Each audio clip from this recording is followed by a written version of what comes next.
बेटी और बहू में फर्क।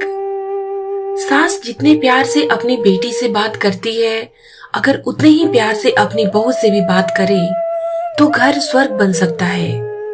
आज भी हमारे देश में अधिकतर परिवार ऐसे हैं जिनमें सास और ससुर यही उम्मीद रखते हैं कि उनकी बहू दिखाई तो दे लेकिन सुनाई ना दे।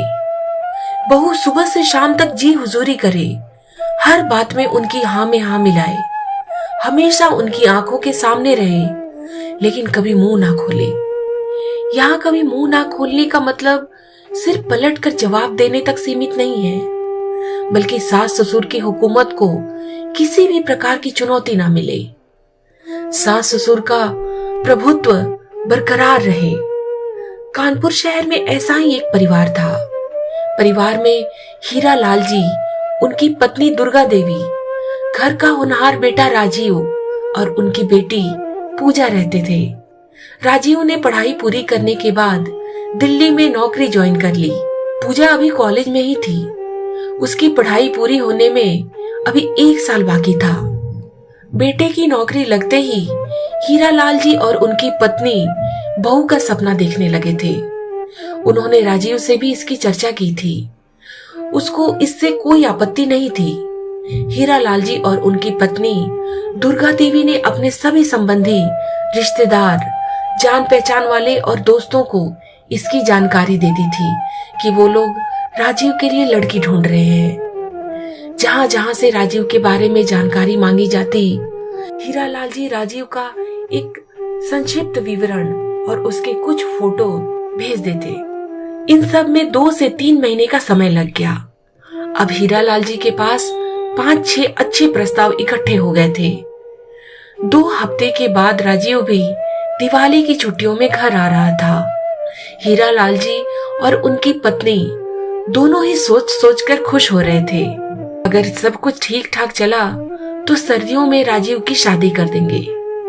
राजीव के घर आते ही सभी प्रस्तावों पर गहन विचार हुआ और उनमें से 2 प्रस्तावों पर पूरे परिवार की सहमति बनी। अगले 2 दिनों में दोनों परिवारों से मिलकर दोनों लड़कियां भी देख ली गई। राजीव को दोनों प्रस्ताव ठीक लगे और अंतिम निर्णय अपने माता पिता पर छोड़कर वापस दिल्ली चला गया वो। अगले कुछ दिन दोनों प्रस्तावों पर हीरा लाल जी और उनकी पत्नी के बीच काफी विचार विमर्श हुआ। अवनी और काव्या, इनके परिवारों में ज्यादा फर्क नहीं था। दोनों परिवार व्यवसायी, समृद्ध, सुशिक्षित, अपनी जात पात वाले और भले से लोग थे, लेकिन ऊपरी तौर पर दोनों में एक फर्क साफ दिखाई देता था। अवनी का परिवार खुले विचारों वाला था। परिवार का हर सदस्य खुलकर अपनी बात कहता था। उनकी लड़की अवनी भी खूब बोलती थी। अवनी ने तो राजीव से भी अकेले में घंटे भर तक बातें की थी। काव्या के परिवार में उसके माता पिता को छोड़कर कोई और नहीं बोल रहा था। खाने पीने की बात छोड़कर उसकी माँ भी कुछ नहीं बोली थी। काव्या का भाई तो बस राजीव से हाथ मिलाकर ही चला गया था। इसके अलावा ज्यादातर बातचीत उसके पिताजी ने ही की थी। ऐसा लगता था इतनी पढ़ी लिखी होने के बावजूद भी काव्या को चुप रहना ज्यादा पसंद था। आखिरकार पहला निर्णय हीरा लाल जी ने दिया। उनको अवनी के बजाय काव्या ज्यादा ठीक लगी।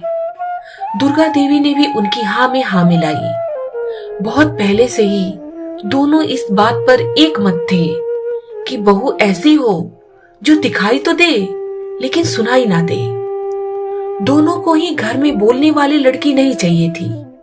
राजीव की सहमति लेकर हीरा लाल जी ने काव्या के साथ उसका रिश्ता पक्का कर दिया और दिसंबर के पहले सप्ताह में राजीव और काव्या का विवाह धूमधाम से संपन्न हो गया। काव्या का अभी दिल्ली जाना संभव नहीं था। राजीव के परिवार के रहन सहन के हिसाब से दिल्ली जाकर दूसरा घर लेकर कुछ जरूरी सामान भी जुटाना था। बाप बेटे के बीच इस बात पर सहमति बनी कि अभी काव्या 1-2 महीने यहीं सास और ससुर के साथ रहेगी। राजीव के जाने के बाद काव्या का अपनी हम उम्र ननद पूजा के साथ ज्यादा वक्त गुजरता था। इससे दोनों काफी घुल मिल गई।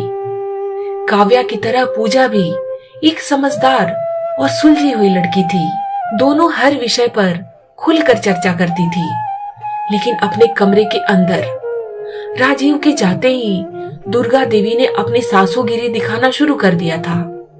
वो काव्या के रहन सहन, पहनावा, खान पान, घूमना फिरना, मिलना जुलना, यानी कि हर चीज में अपनी दखल अंदाजी रखती थी। अचानक से काव्या की आजादी पर पहरा लग गया था। वो अपनी नई जिंदगी से सामंजस्य नहीं बैठा पा रही थी। काव्या ने इस बात का जिक्र राजीव से किया, लेकिन उसने 1 महीने की ही बात है, फिर तुम मेरे साथ ही तो रहोगी, कुछ दिन रह लो यहाँ, कहकर टाल दिया। धीरे धीरे सास और ससुर ने घर के कामकाज का सारा जिम्मा काव्या पर डाल दिया। साथ ही उसे अपने मनपसंद का कुछ भी करने की अनुमति लेनी पड़ती थी। 1 महीने में काव्या की जिंदगी बिल्कुल बदल गई थी। या यूं कहे कि सास ससुर के साथ रहना दुभर हो गया था उसका। अपनी आजादी पर लगे पहरे का काव्या ने 1-2 बार विरोध भी किया और सासू माँ को समझाना चाहा, लेकिन नई सासू माँ के कान पर जूं तक नहीं रेंगी। उल्टे सासू माँ ने काव्या को डांट कर चुप करा दिया। सास के ऐसे सत्तावादी व्यवहार से दोनों के रिश्ते में दरार पड़ने लगी थी और 2 महीने बाद राजीव काव्या को दिल्ली ले आया। दोनों ही बहुत खुश थे। जिंदगी फिर एक बार पटरी पर लौटने लगी थी। कुछ दिन की मौज मस्ती के बाद काव्या ने भी नौकरी कर ली। जिंदगी हंसी खुशी मस्ती में चल रही थी। धीरे धीरे 1 साल बीत गया। अब पूजा की पढ़ाई भी पूरी हो गई और हीरालाल जी और उनकी पत्नी ने पूजा के लिए लड़का देखना शुरू कर दिया। किस्मत अच्छी थी, समय से रिश्ता मिल गया। दिल्ली में एक छोटा सा परिवार था। परिवार में रिटायर्ड पिता, माता और उनका बेटा पंकज थे। पंकज दिल्ली में ही काम करता था। इस रिश्ते से सभी लोग संतुष्ट थे, खासकर पूजा बहुत खुश थी। हीरालाल जी ने बिना देरी किए पूजा और पंकज की शादी कर दी। बेटा और बेटी दोनों के एक ही जगह होने से हीरालाल जी और दुर्गा देवी का दिल्ली आना बढ़ गया था। अब तो दोनों कभी कभी 3-4 हफ्ते तक भी ठहर जाते थे। बहू के घर में भी सासू माँ ने अपना सत्तावादी व्यवहार जारी रखा। उनकी निरंतर दखल अंदाजी और टोका टोकी से घर का माहौल बहुत ज्यादा बिगड़ गया था। सासू माँ खुद तो घर का कोई काम करती नहीं थी और साथ ही उन्हें अपने बेटे राजीव का घर के काम में हाथ बटाना भी बिल्कुल अच्छा नहीं लगता था। उनकी उम्मीद यही थी कि काव्या ऑफिस के काम के साथ साथ घर के सारे काम की भी जिम्मेदारी ले। एक दिन शाम राजीव देरी से घर आया। उसके आने के बाद सबने साथ मिलकर खाना खाया। देर से आने के बावजूद भी खाने के बाद राजीव ने रसोई का सारा काम खत्म किया।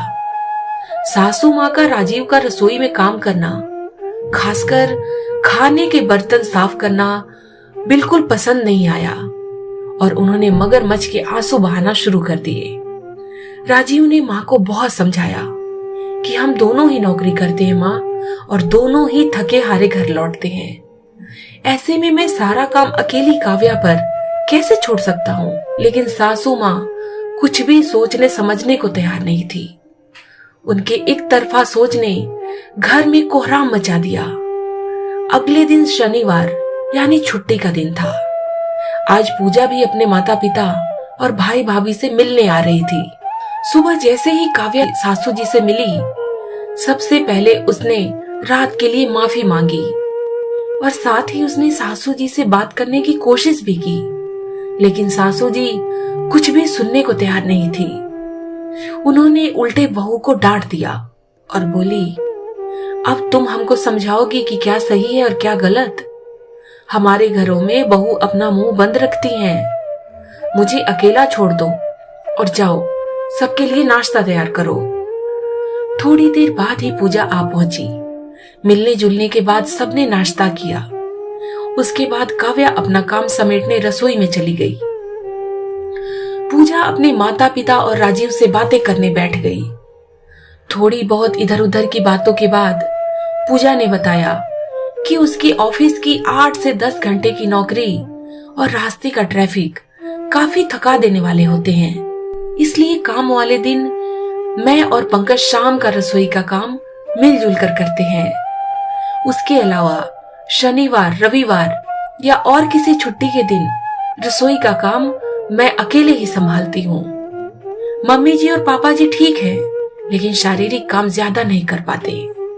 वैसे दोनों ही मेरा बहुत ध्यान रखते हैं। घर की हर बात में मेरी सलाह लेते रहते हैं। घर का माहौल बहुत खुशनुमा है। हीरालाल जी और दुर्गा देवी अपनी बेटी की बातें सुनकर बहुत खुश थे। राजीव पूजा की हर बात बहुत गौर से सुन रहा था। सब कुछ सुनने के बाद राजीव अपने माता पिता से बोला, अपने घर में ऐसा माहौल क्यों नहीं है? हम सब लोग मिलजुल कर क्यों नहीं रह सकते हैं? हम सब वक्त के साथ क्यों नहीं बदल सकते हैं? माँ, कल रात को मेरे बर्तन साफ करने में क्या गलत था? आज सुबह काव्या का आपको समझाने में क्या गलत था? आप आज जिन बातों को अपनी बेटी के घर में सही मान रही हैं, उन्हीं बातों को अपने घर में गलत ठहरा रही हैं। माँ, ये बहू और बेटी में फर्क क्यों? आप लोग आज भी बहू के लिए दिखाई तो दे लेकिन सुनाई ना दे वाली परंपरा का अनुकरण क्यों कर रहे हैं? अगर आप चाहें तो अपने घर का माहौल भी बदल सकता है, खुशनुमा हो सकता है और उस दिन के बाद परिवार के सभी सदस्य आपस में मिलजुल कर रहने लगे। मेरे प्यारे दोस्तों, जो लड़की आपके घर बहू बनकर आती है, वो भी किसी की बेटी है, किसी माँ के कलेजे का टुकड़ा है। बहू बेटी में फर्क ना समझे, बहू को बेटी जैसा प्यार करे। जिस घर की बहू को बेटी जैसा प्यार मिलता है, वो घर सास ससुर से नहीं, मम्मी पापा की आवाज से गूंज जाता है। मिलते हैं नई कहानी के साथ। जय हिंद, जय भारत।